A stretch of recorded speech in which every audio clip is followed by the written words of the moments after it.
ಈ ಪುಸ್ತಕದ ಶೀರ್ಷಿಕೆಯ ಪ್ರಕಾರ ಅವಳು ಬದುಕು ಕಲಿಸಿದವಳು ಅಂತ ಹಾಕಿದ್ದಾರೆ. ಇದರಲ್ಲಿ 3 ಪಾತ್ರಗಳು ಬರ್ತಾ ಹೋಗುತ್ತೆ.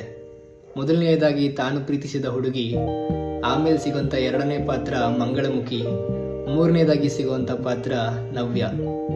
ಈ 3 ಕೂಡ ಅವನ ಬದುಕಿನಲ್ಲಿ ಉತ್ತಮವಾದಂತಹ ಪಾಠವನ್ನೇ ಕಲಿಸಿ ಹೋಗುತ್ತಾರೆ. ಕಡೆಯದಾಗಿ ಲೇಖಕರು ಹುಡುಗಿಯರಿಗೆ ಹಾಗೂ ತನ್ನ ಪೋಷಕರಿಗೆ ಒಂದು ಅದ್ಭುತ ಸಂದೇಶವನ್ನ ಕೊಡಲಿಕ್ಕೆ ಹೋಗ್ತಾರೆ. ಅದೇನು ಅಂತ ನೋಡೋಣ ಬನ್ನಿ. ಹೆಣ್ಣು ಮಕ್ಕಳು ಅಷ್ಟೇ, ನೀವು ಮದುವೆಯಾಗಬೇಕಿರುವುದು ಒಂದು ಉತ್ತಮ ಆತ್ಮವನ್ನೇ ಹೊರತು ಒಂದು ಕುಟುಂಬದ ಹೆಸರು, ಅವರ ಹಣ, ಅವರ ಮನೆ ಅಥವಾ ಅವರ ಆಡಂಬರವನ್ನಲ್ಲ. ಛಲವಿರುವ ಯಾರು ಬೇಕಾದರೂ ಹಣವನ್ನು ದುಡಿಯಬಹುದು, ಆದರೆ ಪವಿತ್ರಾತ್ಮಗಳು ಆ ದೇವನ ಬಳುವಳಿ. ಅಂತಹ ಆತ್ಮಗಳೊಟ್ಟಿಗೆ ಬದುಕುವ ಅವಕಾಶ ದೊರಕಿದ್ದಲ್ಲಿ ಖಂಡಿತ ಕಳೆದುಕೊಳ್ಳಬೇಡಿ.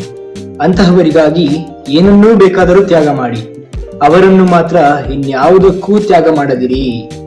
ಹೆಣ್ಣು ಹೆತ್ತವರು ಅಷ್ಟೇ, ನಿಮ್ಮ ಮಗಳನ್ನು ಕಷ್ಟಗಳ ಅರಿವಿರುವ, ಸಂಸ್ಕಾರಯುತ, ಛಲ ಹೊಂದಿರುವ, ತನ್ನ ಬದುಕನ್ನು ತಾನೇ ರೂಪಿಸಿಕೊಂಡಿರುವ ಅಥವಾ ರೂಪಿಸಿಕೊಳ್ಳುತ್ತಿರುವ ಮುದ್ದಾದ ಮನಸ್ಸೊಂದಕ್ಕೆ ದಾರಿ ಎರೆದು ಕೊಡಿ.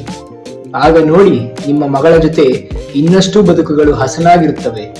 ಪ್ರೀತಿಸಿ, ಪ್ರೀತಿಗಾಗಿ ಪ್ರೀತಿಸಿ. ಸ್ವಾರ್ಥಕ್ಕೆ, ದುರಾಸೆಗೆ, ಮೋಹಕ್ಕೆ, ಕ್ಷಣಿಕ ಸುಖಕ್ಕೆ, ಇನ್ಯಾರದೇ ಬಲವಂತಕ್ಕೂ ಪ್ರೀತಿಸದಿರಿ.